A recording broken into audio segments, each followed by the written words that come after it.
Hello everyone, welcome to the channel. I hope all of you are doing good and having a wonderful day. So my name is Nikhil and this is the lecture number 3 of the series One Concept One Video where we are discussing chapter rational numbers. So this is the second part of the properties. So we are discussing the properties of rational numbers. So we are discussing one property in each in one video I'm discussing with you all one property. So in the previous lecture, that is lecture number 2, so we have discussed about the closure property. So I hope all of you have watched that lecture as well. अगर आपने अभी तक नहीं देखा है तो आप playlist section में जाके आप एक बार उस लेक्चर को आप ज़रूर देख लीजिए. और लेक्चर नंबर 1 जहाँ पे हमने इंट्रोडक्शन यानी कि हमने रैशनल नंबर्स के बारे में इंट्रोडक्शन देखा था, फैमिली ऑफ नंबर्स क्या होते हैं, उन्हें किस तरह से रिप्रेजेंट किया जाता है, और साथ ही साथ हमने ये भी देखा था कि अगर हम रैशनल नंबर्स जो बाकी सारे जो नंबर्स फैमिली ऑफ नंबर्स हैं वो किस तरह से आपस में रिलेटेड हैं. और उसके बाद फिर हमने लेक्चर नंबर 2 में क्लोजर प्रॉपर्टी को डिस्कस किया. तो आज उस लेक्चर को कंटिन्यू करते हुए, इस लेक्चर सीरीज को कंटिन्यू करते हुए, तो आज इस प्रॉपर्टीज़ वाले लेक्चर का सेकेंड पार्ट है, लेक्चर नंबर 3. और आज के इस लेक्चर में हम जो प्रॉपर्टी डिस्कस करने वाले हैं वो है कॉम्यूटेटिव प्रॉपर्टी.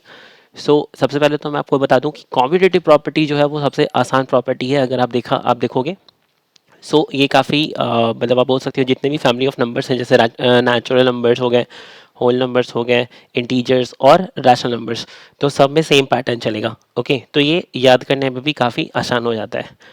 एक एक करके पहले यहाँ पे कम्यूटेटिव प्रॉपर्टी होता क्या है उसको डिस्कस कर लेते हैं, उसके डेफिनेशन को देख लेते हैं, और कुछ जनरल जो स्टेटमेंट्स हैं वो पहले हम देखेंगे इंपॉर्टेंट फैक्ट्स के तौर पे, और फिर हर एक स्टेटमेंट को डिटेल में डिस्कस करेंगे. जैसा कि आप जानते हो कि ये जो सीरीज़ है वन कॉन्सेप्ट वन वीडियो, इस सीरीज़ का जो पर्पज़ है वो यही है कि हर एक कॉन्सेप्ट को एक एक वीडियोज़ में डिस्कस किया जाए, ताकि हर एक कॉन्सेप्ट के ऊपर एक डिटेल्ड एनालिसिस, एक डिटेल्ड वीडियो बनाया जाए आप लोगों के लिए, ताकि कोई भी कॉन्सेप्ट आपको समझने में मुश्किल ना लगे. ठीक है, सारी चीज़ें, सारे कॉन्सेप्ट्स आपके आसानी से और क्लियरली आपको समझ में आ जाए. Okay, so let us continue. And सबसे पहले हम बात कर लेते हैं कि कम्यूटेटिव प्रॉपर्टी होता क्या है. What is commutative property. अगर आपको एग्जाम्स में डेफिनेशन लिखना है तो सबसे पहले, जैसे कि मैंने आपको लास्ट क्लास में बताया था, कि अगर आप एक बार कॉन्सेप्ट को समझ जाते हो तो फिर आप डेफिनेशन खुद से बना के लिख सकते हो. तो यहाँ पे जितने भी डेफिनेशंस मैं आपको बताने वाला हूँ वो मैंने खुद से बनाया है, क्योंकि प्रॉपर्टीज़ बहुत सिंपल है.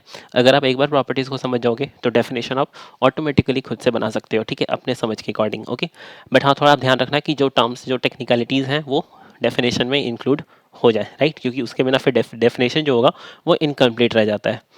तो सबसे पहले स्टेटमेंट अगर हम पढ़ें यहाँ पे कम्यूटेटिव प्रॉपर्टी क्या होता है.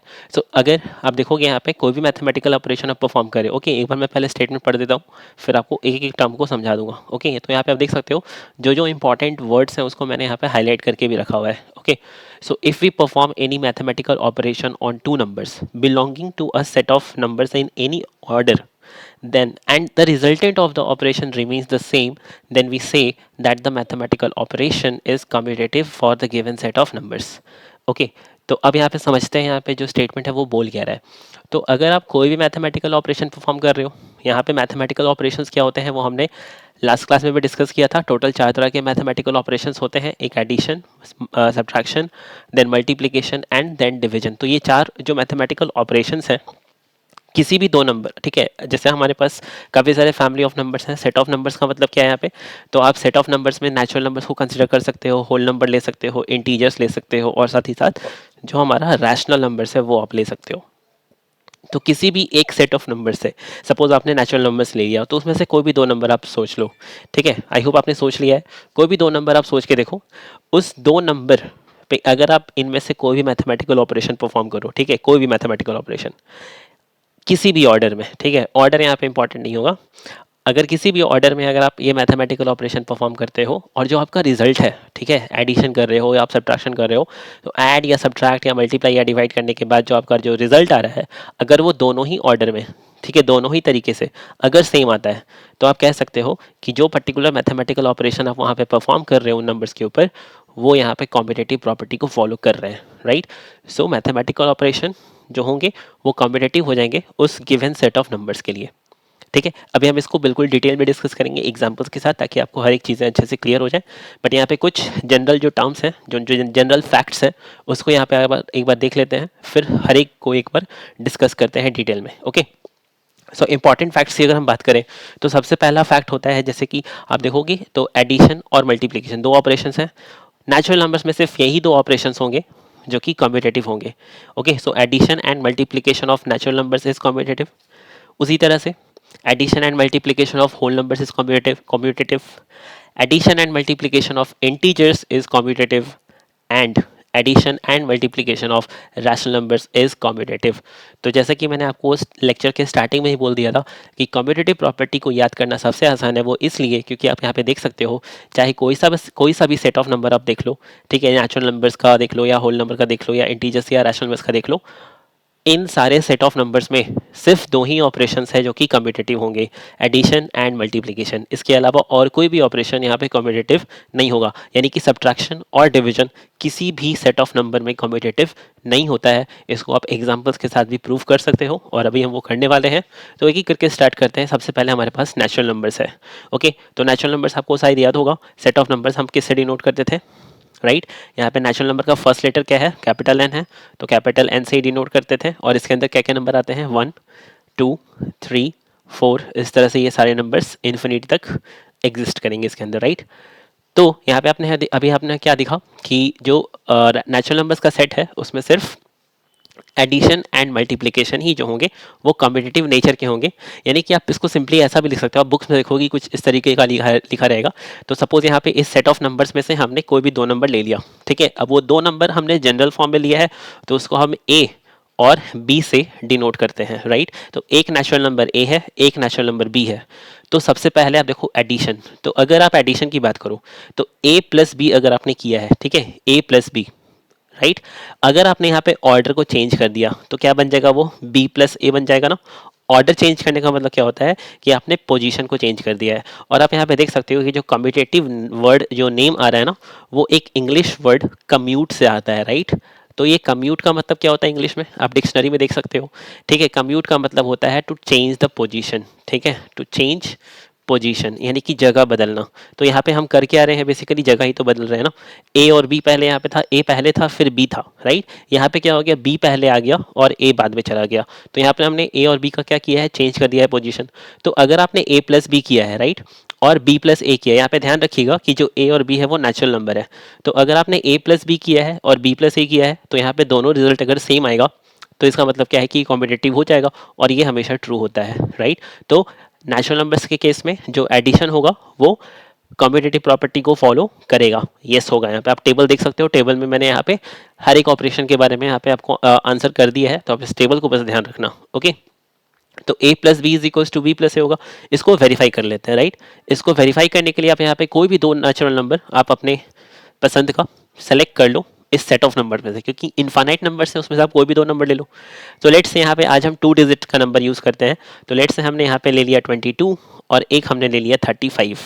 ओके, तो अगर आप 22 प्लस 35 करते हो, राइट, तो पहले हम LHS को वेरीफाई करते हैं। ये हमारा LHS है। अब ये इक्वेशन आप ध्यान रखना, ठीक है, a plus B is equals to B plus ए।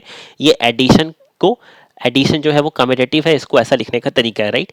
तो a प्लस बी यानी कि LHS को अगर आप देखोगे, हमने यहाँ पे दो नंबर्स ले लिया 22 और 35। तो a हमारे पास 22 है और b जो है वो 35 है। तो पहले हमने a प्लस बी किया है, ये LHS है।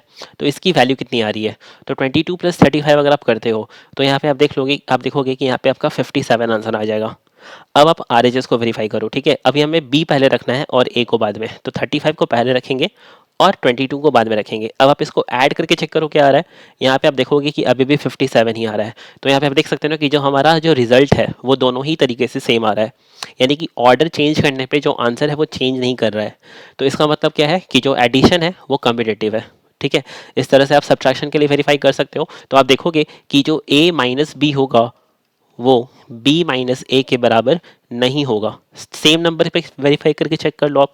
तो यहाँ पे आप देखो 22 माइनस 35 करोगे तो यहाँ पे क्या आंसर आएगा, सो 12 माइनस 5 7 हो जाएगा यहाँ पे, राइट। और या फिर ऐसा आप देख सकते हो, यहाँ पे आंसर आपका नेगेटिव में आने वाला है, राइट। सो बेसिकली 5 माइनस 2 ऐसा कर लेंगे, ठीक है। Just a minute. तो हमें पता है कि हम हमेशा बड़े नंबर में से सब्ट्रैक्ट करते हैं छोटे नंबर को, राइट। ओके, तो यहाँ पे बस ध्यान रखना कि साइन का यहाँ पे आपको ध्यान रखना है, ठीक है।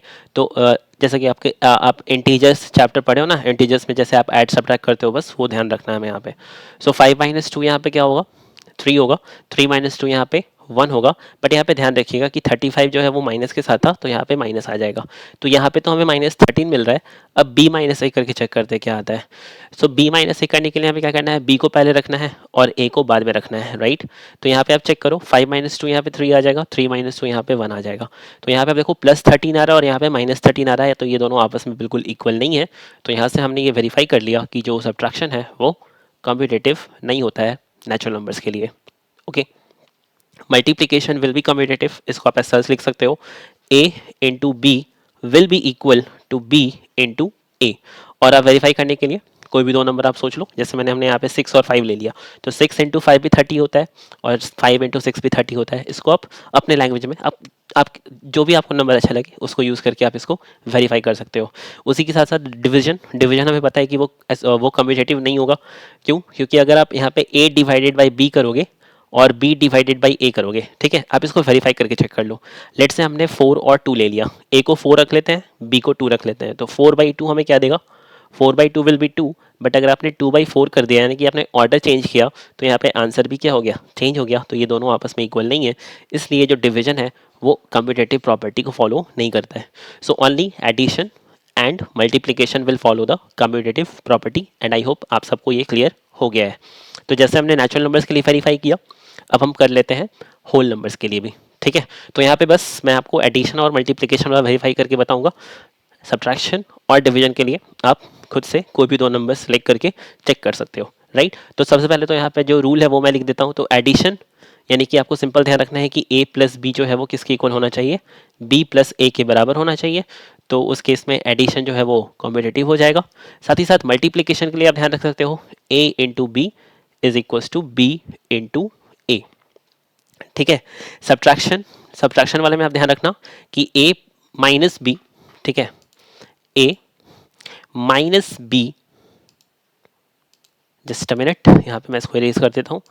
तो यहाँ पे a माइनस बी अगर आप कर रहे हो ना, a माइनस बी अगर आप कर रहे हो और b माइनस ए कर रहे हो, तो यहाँ पे ये दोनों इक्वल नहीं आएगा। उसी के साथ साथ आप डिवीजन के लिए बोल सकते हो कि a डिवाइडेड बाई b जो होगा वो b डिवाइडेड बाई a के बराबर नहीं होगा।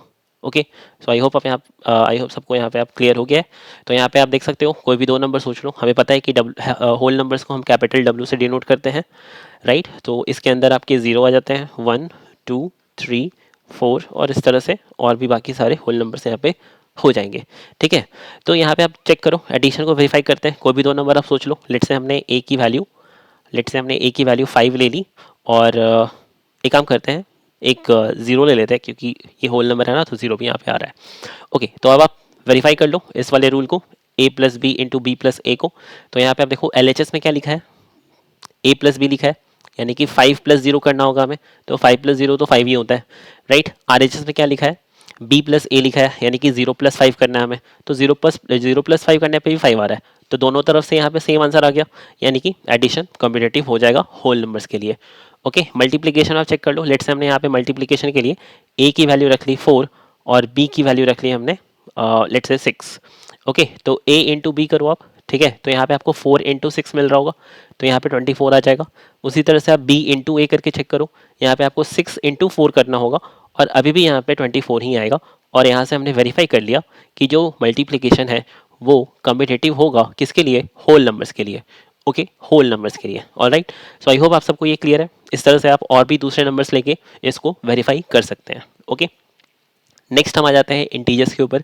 तो बिल्कुल सेम, इंटीजर्स में भी सिर्फ एडिशन और मल्टीप्लिकेशन ही होंगे जो कि कम्पिटेटिव नेचर के होंगे। तो यहाँ पे भी वेरीफाई कर लेते हैं। तो सबसे पहले इंटीजर्स को हम किससे डिनोट करते हैं, कैपिटल लेटर आई से भी कर सकते हो आप, या फिर जेड भी यूज़ करते हैं। तो जेड क्यों यूज़ करते हैं, इसका रीज़न हमने फर्स्ट लेक्चर में ही देख लिया है। अगर आपने अभी नहीं देखा है तो एक बार उसको आप देख लो, वहाँ पर मैंने डिटेल में डिस्कस किया है कि यहाँ पे जेड क्यों यूज़ किया जाता है। अगर आप उसको देख के आए हो तो जल्दी से कमेंट सेक्शन में मुझे बताइए कि जेड हमें यहाँ पे क्यों यूज़ करते हैं इंटीजर्स के लिए। ओके, सो यहाँ पे आपके सारे नेगेटिव इंटीजर्स आ जाएंगे, -4 -3, इसके और पहले भी थे तो हमने उसको डॉट से डिनोट कर दिया है, -2 -1 0 1 2 3 4, इस तरह से और भी सारे इंटीजर्स यहाँ पे एग्जिस्ट कर रहे हैं। ओके, अब यहाँ पे सबसे पहले एडिशन को वेरीफाई करते हैं। ओके, तो एडिशन के लिए रूल क्या लिखोगे आप? सिंपल, ए और बी अगर आप दो इंटीजर्स है तो a plus B will be equal to B plus A, ये रूल हो जाएगा। अब इसको वेरीफाई कर लेते हैं, ठीक है। तो इसको वेरीफाई करने के लिए यहाँ पे थोड़ा कलर चेंज करते हैं और यहाँ पे लेट से हमने दो इंटीजर्स सोच लिया, -5 और एक आप पॉजिटिव वाले से ले लो, 6 ले लो, ठीक है। तो -5 और +6 कर लिया हमने, और इस तरफ अगर आप पुट करोगे तो यहाँ पे आप देखोगे 6 और प्लस है, यहाँ पे एडिशन कर रहे हैं, बट क्योंकि इंटीजर नेगेटिव में है तो ब्रैकेट के साथ रखेंगे। अब आप यहाँ पे चेक करो आंसर क्या आ रहा है आपका। तो -5 + 6 यानी कि 6 - 5 ही है बेसिकली ये। तो -5 + 6 क्या होता है? तो -5 + 6 यहाँ पे +1 हो जाता है, और 6 प्लस ऑफ माइनस ये क्या बन जाएगा? 6 - 5 बन जाएगा, और 6 - 5 की वैल्यू कितनी आ जाएगी? वो भी 1 आ जाएगा। तो यहाँ पे आप देख सकते हो कि दोनों साइड से जो हमारा आंसर है वो बिल्कुल सेम आया है। इसका मतलब एडिशन यहाँ पे क्या हो जाएगा? कम्यूटेटिव हो जाएगा इंटीजर्स के लिए। ओके, अब इसी तरह से आप यहाँ पे वेरीफाई कर लो सब्ट्रैक्शन के लिए, ठीक है। तो सब्ट्रैक्शन के लिए रूल क्या लिखेंगे हम? a - b is not equal to b - a। इसी ही तो वेरीफाई करना हमें, क्यों ये कॉम्बिनेटिव नहीं है। ओके, तो इसको वेरीफाई करने के लिए आप फिर से दो इंटीजर सोच लो, या फिर इसी को रख लेते हैं जो हमने ऑलरेडी ले लिया है एग्जाम्पल। ओके, तो यहाँ पे आप देखो -5 था हमारा एक इंटीजर, इसको ब्रैकेट में रखना ज़्यादा बेटर होगा क्योंकि दोनों इंटीजर्स अलग अलग हम शो कर रहे हैं ना। तो -5 यहाँ पे आ जाएगा -6, और इस तरफ हम क्या रख लेंगे? 6 और माइनस, और यहाँ पे हमारा इंटीजर क्या था? a -5 था। यहाँ पे ध्यान रखिएगा कि a जो है वो -5 है और जो b है वो 6 है। तो हमने a और b की जगह पे वो वैल्यूज पुट किए हैं, साइन जो है वो उसके अकॉर्डिंग यहाँ पे आ रहा है, ठीक है। तो क्योंकि सब्ट्रैक्शन कर रहे थे तो साइन यहाँ पे बीच में माइनस की आ रही है। ओके, तो आप चेक करो यहाँ पे क्या वैल्यू आएगी? -5 - 6 -5 - 6, ये तो हो जाएगा -11, है ना। 6 माइनस माइनस क्या होता है? प्लस होता है, तो 6 + 5 हो जाएगा ये तो, और 6 + 5 क्या होता है? +11। तो आप देख सकते हो कि ये दोनों वैल्यू आपस में इक्वल नहीं है, दे आर नॉट इक्वल। तो इसका मतलब क्या है? ये वेरीफाई हो गया कि जो सब्ट्रैक्शन है वो इंटीजर्स के लिए कॉम्पिटिटिव नहीं होता है। ओके, तो बस अब आप इसी तरह से मल्टीप्लिकेशन को वेरीफाई कर सकते हो। तो लेट से हमने यहाँ पे मल्टीप्लिकेशन के लिए रूल क्या लिखेंगे हम? a × b is equal to b × a, और साथ ही साथ मैं यहाँ पे आपको डिवीजन का भी रूल लिख देता हूँ और फिर उसके वेरीफाई करते हैं। Okay, so a divided by b will not be equal to b divided by a, और इसके लिए आप यहाँ पे नंबर्स ले लो। लेट से हमने यहाँ पे नंबर ले लिया -4 और +3, ठीक है। तो -4 इंटू +3 कर रहे हैं, और इस तरफ क्या करने वाले हैं हम? 3 इंटू -4 करने वाले हैं। तो यहाँ पे भी -12 आ जाएगा और यहाँ पे भी -12 आ जाएगा, तो दोनों आपस में बराबर है। तो यहाँ पे जो मल्टीप्लिकेशन है वो कॉम्पिटिटिव हो जाएगा। अब आप यहाँ पे डिवीजन के लिए कोई ऐसे नंबर लो जो कि डिविजिबल हो जाए आसानी से। तो लेट से हमने यहाँ पे सोच लिया -8 और एक तरफ हमने ले लिया -2। तो -8 को अगर आप -2 से डिवाइड करते हो, राइट, तो क्या आंसर आएगा? -8 divided by -2, minus minus cancel, 8/2 का मतलब क्या होता है? 4 होता है। इधर आप चेक करो, यहाँ पे b की वैल्यू -2, a की वैल्यू -8, यहाँ पे इसको आप ऐसा लिख सकते हो -2/-8, फिर से यहाँ पे माइनस कैंसिल, 2/8 यानी कि ये 1/4 हो गया। तो यहाँ पे आप देख सकते हो कि ये दोनों आपस में फिर से इक्वल नहीं है, राइट। तो यहाँ पे हमने वेरीफाई कर लिया है कि इंटीजर्स में सिर्फ दो ही ऑपरेशन है, एडिशन एंड मल्टीप्लिकेशन, जो कि कम्यूटेटिव होते हैं। डिवीजन और सब्ट्रैक्शन कम्यूटेटिव नहीं होता है, जो कि अभी नेचुरल नंबर्स और होल नंबर्स में भी यही सेम कहानी चल रहा है, राइट। ओके, तो यही सेम कहानी आपके साथ चलने वाला है यहाँ पे नेचुरल होल रैशनल नंबर्स में, राइट। रैशनल नंबर्स जो है वो फिर से कैसे होंगे? कम्यूटेटिव होंगे, बट सिर्फ दो ऑपरेशंस के लिए, एडिशन एंड मल्टीप्लिकेशन के लिए। तो एक बार जल्दी से रिकॉल कर लेते हैं कि रैशनल नंबर्स होते क्या हैं। तो फर्स्ट लेक्चर में हमने ऑलरेडी डिस्कस कर लिया है, कोई भी नंबर जो कि p/q के फॉर्म में होगा, जहाँ पे p और q कोई भी इंटीजर्स हो सकते हैं, बट यहाँ पे ध्यान रखना है हमें कि q की वैल्यू 0 नहीं होनी चाहिए, अदरवाइज फिर वो डिफाइंड नहीं होता है। ओके, तो इसका रीज़न क्या था वो हमने लास्ट क्लास में डिस्कस कर लिया है, तो आप उसको देख लीजिए जल्दी से जाके, ताकि आपको यहाँ पे ये रीज़न समझ में आ जाए कि जीरो हम यहाँ पे क्यों नहीं लेते हैं। ओके, अब यहाँ पे आप आगे बढ़ो। अब हम आगे बढ़ते हैं और यहाँ पे देखते हैं कि एडिशन, सब्ट्रैक्शन, मल्टीप्लिकेशन और डिवीजन, यहाँ पे जो रैशनल नंबर्स हैं वो यहाँ पे सिर्फ एडिशन और मल्टीप्लिकेशन में ही वेरीफाई मतलब कम्यूटेटिव होते हैं, सब्ट्रैक्शन और डिवीजन में कम्यूटेटिव क्यों नहीं होते हैं। तो वेरीफाई करने के लिए वापस से हम दो रैशनल नंबर सोचेंगे और उसको वेरीफाई कर लेंगे, राइट। तो लेट से हमने यहाँ पे एक रैशनल नंबर लिया 2/3 और एक हमने रैशनल नंबर ले लिया 5/7। ओके, सो 2/3 और 5/7 हमारे पास यहाँ पे क्या आ गया है, दो रैशनल नंबर्स आ चुके हैं। अब हम यहाँ पे वेरीफाई करते हैं। तो सबसे पहले आप प्रॉपर्टी लिखोगे और उसके बाद फिर आप इसको वेरीफाई करोगे, राइट। तो सबसे पहले हमने यहाँ पे प्रॉपर्टी लिख लिया। लेट से हमने पहला प्रॉपर्टी लिखा जो कि है एडिशन के लिए। तो एडिशन के लिए हम क्या लिखते हैं, a प्लस बी जो है वो इक्वल हो जाएगा b प्लस ए के साथ। ये हमें वेरीफाई करना है और इसको वेरीफाई करने के लिए जल्दी से नंबर्स को पुट करते हैं और चेक करते हैं। ओके, सो लेट्स से हमने यहाँ पे ब्लैक कलर ले लिया है। ओके, तो a की वैल्यू हमने क्या ली है, 2/3, तो यहाँ पे 2/3 पुट करेंगे। और b की वैल्यू हमने रखी है 5/7, तो यहाँ पे हमने 5/7 पुट कर लिया। अब आपको पता है कि रैशनल नंबर्स को ऐड, जैसे फ्रैक्शंस को आप ऐड करते हो ना, एलसीएम लेंगे, डिनोमिनेटर्स की एलसीएम लेंगे और फिर करस्पॉन्डिंगली यहाँ पे न्यूमरेटर्स को मल्टीप्लाई करते हैं और फिर उसे ऐड कर देते हैं। तो बिल्कुल सेम लॉजिक यहाँ पे यूज़ करने वाले हैं। तो 7 और 3 का एलसीएम क्या होगा, 21 हो जाएगा। सो एलसीएम विल बी 21। अब आप यहाँ पे जो डिनोमिनेटर्स उसको क्रॉस मल्टीप्लाई कर लो, 7 इंटू 2 14 और 5 इंटू 3 15। तो यहाँ पे आंसर हमारे पास क्या आ गया है, इस तरफ हमारे पास जो आंसर आ रहा है वो 29/21 आ रहा है, राइट, 29/21। सो आई होप आप सबको यहाँ पे क्लियर है। अब उसी तरह से यहाँ पे आप RHS को वेरीफाई करके देखो। तो यहाँ पे हमने 5/7 को पहले लिखेंगे और फिर 2/3 को बाद में लिखेंगे। एलसीएम लेंगे तो अभी भी एलसीएम 21 ही रहने वाला है 7 और 3 का। क्रॉस मल्टीप्लाई करेंगे, 5 इंटू 3 15 इधर आ जाएगा और 7 2 14 इधर आ जाएगा। ओके, अभी भी आप देखोगे तो यहाँ पे 29/21 ही आने वाला है। तो यहाँ से क्या वेरीफाई हो गया कि जो एडिशन है वो कम्पिटिटिव होगा रैशनल नंबर्स के लिए। यहाँ पे आप और भी दूसरे रैशनल नंबर्स लेके सोच सकते हो, ठीक है। आप ऐसा कर सकते हो, जैसे हमने यहाँ पे पॉजिटिव पॉजिटिव को कॉम्बिनेशन लिया है, तो आप एक पॉजिटिव और एक नेगेटिव, एक नेगेटिव एक पॉजिटिव और दोनों नेगेटिव लेके भी आप इसको वेरीफाई कर सकते हो। और आप देखोगे कि यहाँ पे एग्जैक्टली वो यहाँ पे सेटिस्फाई करेगा। तो जो एडिशन होता है वो यहाँ पे कॉम्पिटिटिव होता है रैशनल नंबर्स के लिए, राइट। अब हम आते हैं अपने सेकंड वाले के ऊपर। सेकंड हमारे पास क्या है, सब्ट्रैक्शन। तो सब्ट्रैक्शन को भी वेरीफाई करने के लिए सेम जो नंबर्स हमने यहाँ पे ऑलरेडी लिख के रखा है उसी को ही यूज़ कर लेते हैं। ओके, सो लेट्स से हमने यहाँ पे सेकंड प्रॉपर्टी को लिख दिया कुछ इस तरीके से, थोड़ा कलर चेंज हो गया। Okay, so a subtraction competitive नहीं होता है ना, तो a minus B will not be equal to b minus A, इसे बस हमें वेरीफाई करना है। Okay, so let's verify this. Same numbers हम यहाँ पे यूज़ करने वाले हैं।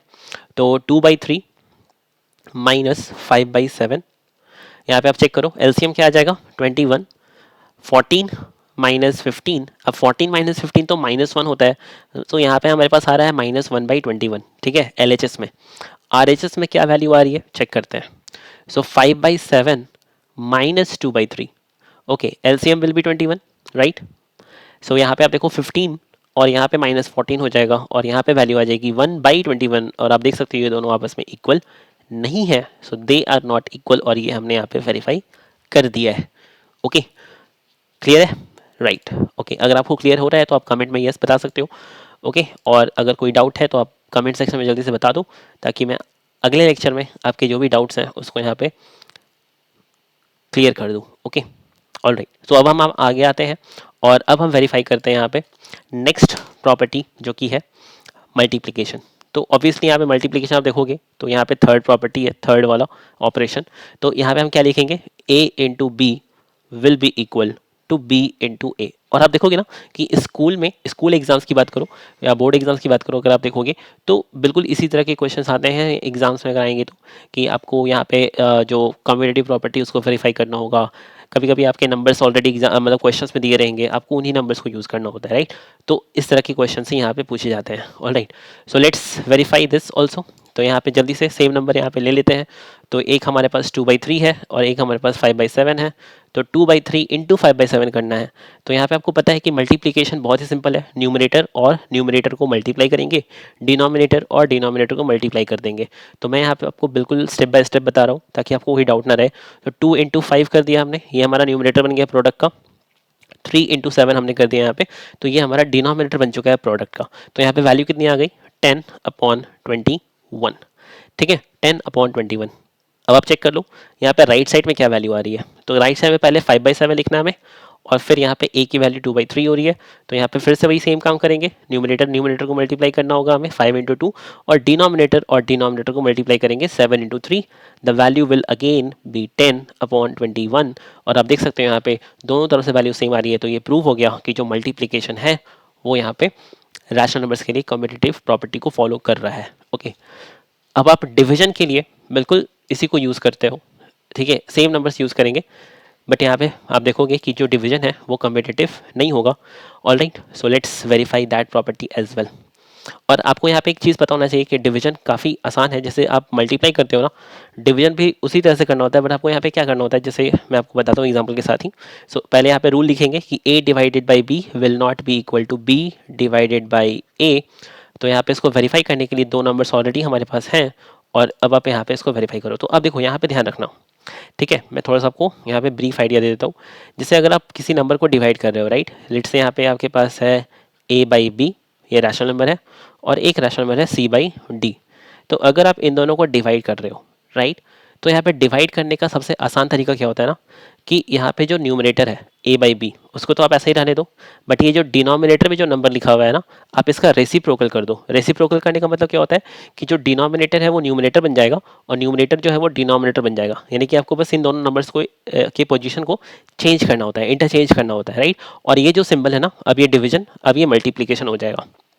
तो आप देखोगे दोनों से आंसर बिल्कुल सेम आएगा। या तो आप a बाई बी को c बाई डी से डिवाइड कर लो, या a बाई बी को आप d बाई सी से मल्टीप्लाई कर लो, तो आपका आंसर बिल्कुल सेम रहता है, ठीक है। यहाँ से दोनों वैल्यूज सेम ही होते हैं, इसलिए यहाँ पे डिवाइड जब भी करना होता है हमें, तो नीचे वाले नंबर का रेसिप्रोकल करते हैं और उसको फर्स्ट वाले के साथ मल्टीप्लाई कर लेते हैं।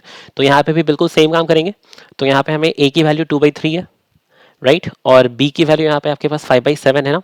तो अब आप डिवाइड करना चाहते हो ना, तो आप इसको ऐसा भी कर सकते हो कि 2/3 है और हमने इसको मल्टीप्लाई कर दिया 7/5 के साथ। क्यों? क्योंकि दोनों सेम होता है, राइट। अब आप यहाँ पे इसको चेक करो, मल्टीप्लाई करना है तो ऑलरेडी हमने सीख लिया है कैसे मल्टीप्लाई किया जाता है। तो न्यूमरेटर और न्यूमरेटर मल्टीप्लाई हो जाएगा, तो 7 इंटू 2 14 बन जाएगा, और 5 इंटू 3 यहाँ पे 15 आ जाएगा। तो यहाँ पे हमारे पास 14/15 आ रहा है। अब आप राइट साइड में चेक कर लो, तो यहाँ पे हमारे पास 5/7 है डिवाइडेड बाई 2/3 है। तो यहाँ पे क्या करेंगे, 5/7 इंटू 3/2 कर लेंगे, ठीक है। सेकेंड वाले का रेसिप्रोकल कर दिया हमने और इसको मल्टीप्लाई कर दिया। तो 5 इंटू 3 15, 7 इंटू 14। तो यहाँ पे आप चेक कर सकते हो, आप देखो, अब क्लियरली आप यहाँ पे देख सकते हो कि जो वैल्यूज आ रही है वो सेम नहीं आ रही है। इधर 14/15 है और इधर 15/14 है, तो ये दोनों आपस में सेम नहीं है। So they are not equal. Okay, so just a minute. Yeah, so they are not equal. So I hope, so it's not the end yet. So I hope आप सबको यहाँ पे अब क्लियर हो गया है कि ये दोनों आपस में इक्वल नहीं होंगे। ओके एवरीवन, सो इस तरह से हमने यहाँ पे जो भी प्रॉपर्टीज़ थे उसको हमने यहाँ पे वेरीफाई कर लिया है कम्यूटेटिव प्रॉपर्टी को। तो यहाँ पे आप एक सिंपल सा ध्यान रखना कि कम्यूटेटिव प्रॉपर्टी में आप चाहे कोई सा भी सेट ऑफ नंबर ले लो, सिर्फ और सिर्फ एडिशन और मल्टीप्लिकेशन ही कम्यूटेटिव होते हैं, बाकी के दो ऑपरेशंस कम्यूटेटिव प्रॉपर्टी को फॉलो नहीं करते हैं। तो यहाँ पे आप अगर आप चाहते हो तो आप खुद से भी कुछ अलग से नंबर्स सोच के यहाँ पे वेरीफाई करके चेक कर सकते हो, एक तरह का एक्टिविटी हो जाएगा। तो एग्जाम्स में भी इस तरह के क्वेश्चन आएंगे तो आप बिल्कुल आसानी के साथ उसको आप कर पाओगे। ओके, अगर कोई डाउट है तो आप मुझे कमेंट सेक्शन में बता सकते हो। और इसके साथ हमारा जो ये लेक्चर है जिसमें हमने कम्यूटेटिव प्रॉपर्टी को बिल्कुल डिटेल में एनालाइज किया है, बिल्कुल डिटेल में डिस्कस किया है एग्जांपल्स के साथ, और ये हमारा लेक्चर एंड होता है। So thank you so much for watching the lecture everyone. अगर आप इस चैनल पे न्यू हो, राइट, तो यहाँ पे आप इस चैनल को सब्सक्राइब कर सकते हो, क्योंकि आप देख सकते हो कि यहाँ पे जो कंप्लीट कॉन्सेप्ट है वो आपके साथ डिस्कस किया जा रहा है। तो यहाँ पे इस चैनल का जो मेन पर्पज़ है वो ये है कि आपके साथ पूरा जो कंप्लीट कॉन्सेप्ट है वो आपके साथ डिस्कस किया जाए, ठीक है। तो इसके लिए आपको चैनल को सब्सक्राइब करना होगा, ताकि यहाँ पे जो जो भी अपकमिंग लेक्चर्स आएंगे उसके नोटिफिकेशन आपको मिल जाए, ताकि आपको कोई भी लेक्चर जो है वो यहाँ पे नहीं छूटे, राइट। और आप इसको अपने फ्रेंड्स के साथ शेयर भी कर सकते हो। तो अगर आपको ये वीडियोस अच्छे लग रहे हैं तो आप चैनल को सब्सक्राइब कर लो और वीडियोस को लाइक कर सकते हो। जो भी डाउट्स हैं, जो भी आपके फीडबैक्स हैं, उसको आप कमेंट सेक्शन में मुझे मेरे साथ शेयर कर सकते हो। और इस वीडियो को भी ज़्यादा से ज़्यादा शेयर करो ताकि ये मैक्सिमम बच्चों तक पहुँच जाए, ताकि सभी बच्चों के कॉन्सेप्ट यहाँ पे क्लियर रहें। Okay, so we will now meet in the next lecture, जहाँ पे हम अगली प्रॉपर्टीज़ को डिस्कस करने वाले हैं। So I hope you all will be there. So see you all in the next lecture. Thank you so much for watching this lecture everyone. Bye bye, take care and have a wonderful day ahead.